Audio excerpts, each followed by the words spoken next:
जैसी hype create की हुई थी ना सिटी की सबने कि वो सिटी रियल मैड्रिड को हरा देगी, एकदम मतलब डिस्ट्रॉय कर देगी। जैसे थोड़े दिन पहले वेन रूनी की एक स्टेटमेंट आई थी कि Manchester City will not beat Real Madrid, they will destroy them. तो वैसा तो मुझे कुछ दिखा नहीं। कल कल बहुत ही ज़बरदस्त एक चैंपियंस लीग का क्लैश देखने को मिला, एक क्लासिक मैच देखने को मिला, real Madrid versus Manchester city, जिसमें दोनों ही टीम्स का बहुत ही शानदार प्रदर्शन रहा। दोनों ही टीम्स बहुत बढ़िया खेली, बट गेम जो थी वो ड्रॉ रही 1-1। और अब जो डिसाइडर गेम होगी वो इतिहाद स्टेडियम में होगी। तो कह सकते हैं कि मैनचेस्टर सिटी के पास थोड़ी बहुत एडवांटेज है, home advantage, but you never know कि क्योंकि चैंपियंस लीग है तो कुछ भी हो सकता है। बात करें अगर मैच की, तो लाइनअप्स प्रीटी मच प्रेडिक्टेबल ही थे, पहले से सबको ही ऑलमोस्ट पता था कि कौन से प्लेयर खेलने वाले हैं, क्या खेलने वाले हैं। बट रियल मैड्रिड ने जो अप्रोच रखी फर्स्ट हाफ में, तो रियल मैड्रिड ने क्या किया कि सिट बैक कर रहे थे और काउंटर्स पे हिट करने की कोशिश कर रहे थे सिटी को। तो जिस कोशिश में वो काफ़ी हद तक कामयाब भी रहे। एक गोल भी स्कोर किया उन्होंने फर्स्ट हाफ में, बहुत ही शानदार गोल स्कोर किया विनीशियस जूनियर ने।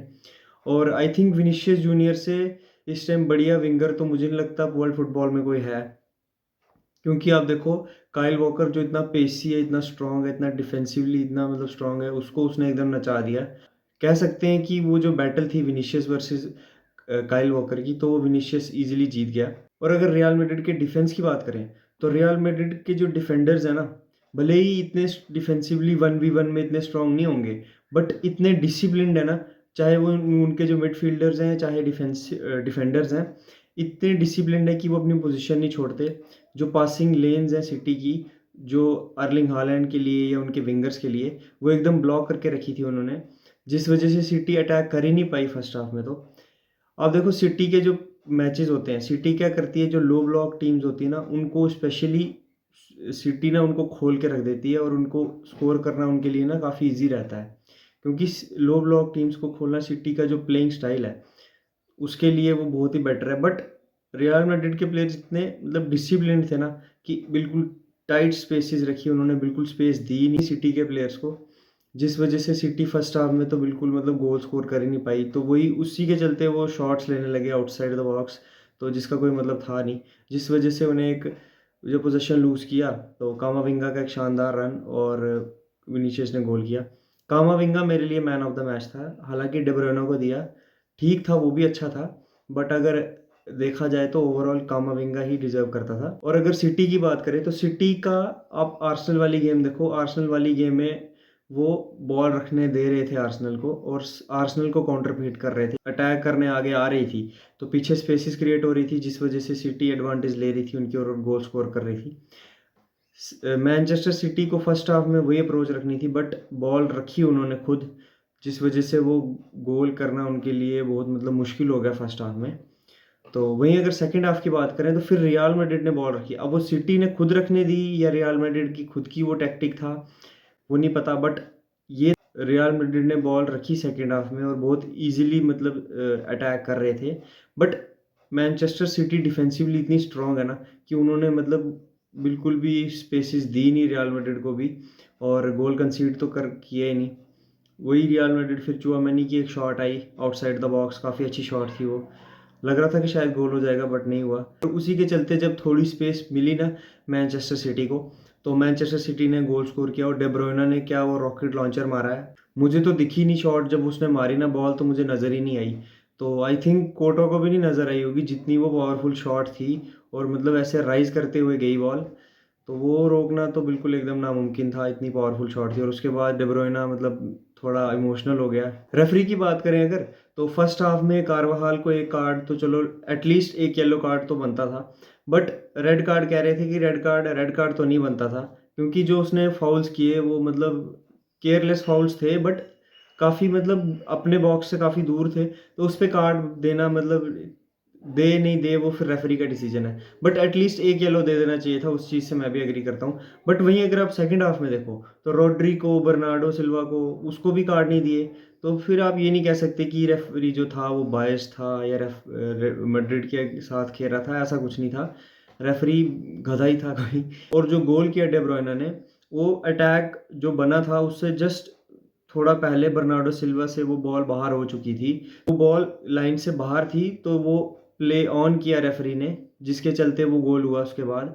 बट अगर वो तब वीएआर कंसल्ट करते तो वो आई थिंक गोल डिसअलाउ हो जाता, बट वीएआर नहीं लिया उन्होंने, जिस वजह से गोल डिसअलाउ नहीं हुआ। बट ठीक है, अगर नहीं दिया, वो रेफरी पे है। अब रेफरी भी ने बोला ना, रेफरी गधा ही था।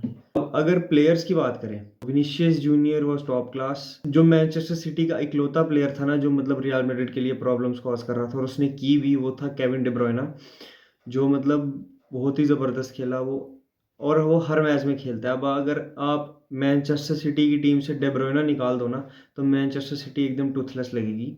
ये अभी ऐसा मतलब बोलने में लग रहा होगा कि नहीं लगेगी, बट आप देखना कभी डे ब्रुयना के बिना वो बिल्कुल मतलब वो क्रिएटिविटी वो है ही नहीं उनकी मिडफील्ड में। गुंडोगन को देखो आप, गुंडोगन को वेलवर्डे ने इस तरह से मार किया कि गुंडोगन इतने एरर कर रहा है, एकदम मतलब उससे कुछ प्रोग्रेसिव रन नहीं निकला, कोई मतलब अच्छे पासेस नहीं कर रहा है, मिस पासेस कर रहा है।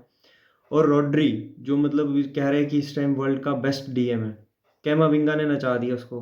ये था कि रॉड्री भी मतलब उतना बढ़िया खेला नहीं जितनी वो रेपुटेशन लेके आए थे सारे सिटी के प्लेयर्स। बस 2-3 प्लेयर्स थे सिटी के, बट डिफेंडर्स बहुत बढ़िया थे, और जो फॉरवर्ड्स थे उनमें हालैंड तो मुझे दिखा ही नहीं। हालैंड से ज़्यादा कोर्टवा के टचेस थे और एडरसन के। तो देख लो इस कदर उसको मतलब रियल मैड्रिड के प्लेयर्स ने ऐसे पकड़ के रखा था, और उसको बिल्कुल भी मतलब इन्वॉल्व होने नहीं दिया गेम में। रियल मैड्रिड के प्लेयर्स की बात करें तो अब सेकंड लेग में मिलिटाओ वापस आ जाएगा, तो बट अब किसको रिप्लेस करेगा वो बहुत एक मुश्किल सवाल होगा, क्योंकि रूडिगर और एलाबा ने बहुत ही शानदार परफॉर्मेंस दी है इस लेग में। तो अब किसको रिप्लेस करेंगे कार्लो एंcelotti, ये बहुत ही मतलब मुश्किल डिसीजन होगा। और अगर बैक थ्री चले जाए, मतलब तीनों को खिला दें वो, तो वो प्लान बैकफायर भी कर सकता है। ऐसा रिस्क तो लेगा नहीं कार्लो एंcelotti। बट जहाँ तक मुझे लगता है कि वो रूडिगर को बिठाएगा, शायद सेकंड हाफ या 60 मिनट्स के बाद रूडिगर को इंट्रोड्यूस करेंगे वो। मिडफील्ड की बात करें तो मिडफील्ड में हमारे जो वेलवर्डे और मॉड्रिच थे, वो काफ़ी मतलब टायर्ड थे पिछले मैचेस से, थोड़ी बहुत उनको इंजरीज थी। अपना उन्होंने 100% दिया और बहुत ही शानदार खेले। अब जो वीकेंड पे ला लीगा वाली गेम है, एटलीस्ट उसमें रेस्ट मिलेगा, मोस्टली प्लेयर्स को रेस्ट देगा कार्लो एंcelotti, और जो मतलब बाकी प्लेयर्स हैं उनको मौका मिलेगा खेलने का। तो सेकेंड लेग की बात करें तो सेकेंड लेग मतलब बहुत ही ज़्यादा शानदार होने वाली है अब, क्योंकि दिख गए हमें लेवल्स। दोनों टीम्स में से कोई भी जीत सकता है, कुछ नहीं कह सकते। टैक्टिकली देखा जाए तो सिटी मतलब बहुत ही ज़्यादा शानदार टीम है। पेप के टैक्टिक्स चल गए सेकेंड लेग में, तो वो रियल मैड्रिड को हरा देंगे, कोई बड़ी बात नहीं है। पर रियल मैड्रिड का ये है कि रियल मैड्रिड ने मतलब थोड़ा गुदा दिखा दिया, और वो 1-2s क्रिएट किए थोड़े बहुत। रियल मैड्रिड का एक 1-2 क्रिएट करेंगे और विनीशियस या रोड्रिगो को अनलिश कर देंगे विंग पे, दैट्स इट, काम खत्म। तो बट ये है कि अगर थोड़ा टैक्टिकली अगर पेप थोड़ा और मतलब थिंक करेगा, बट ओवर थिंक ना कर बैठे, बट फिर वो रियल मैड्रिड को रोक सकते हैं। बट वैसे मुझे नहीं लगता कि रियल मैड्रिड उनसे हारेगी। तो लेट्स सी, देखते हैं क्या बनता है।